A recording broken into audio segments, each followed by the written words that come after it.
to unhide apps on iPhone iOS 18. Let's get started. Have you hidden apps on your iPhone and now can't find them? With iOS 18, unhiding apps is quick and easy. Here's how to get back to them on your home screen.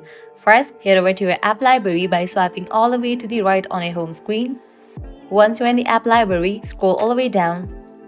At the bottom, you're gonna find this section of hidden. Click on that. Now you'll be prompted to enter your passcode or use your Face ID.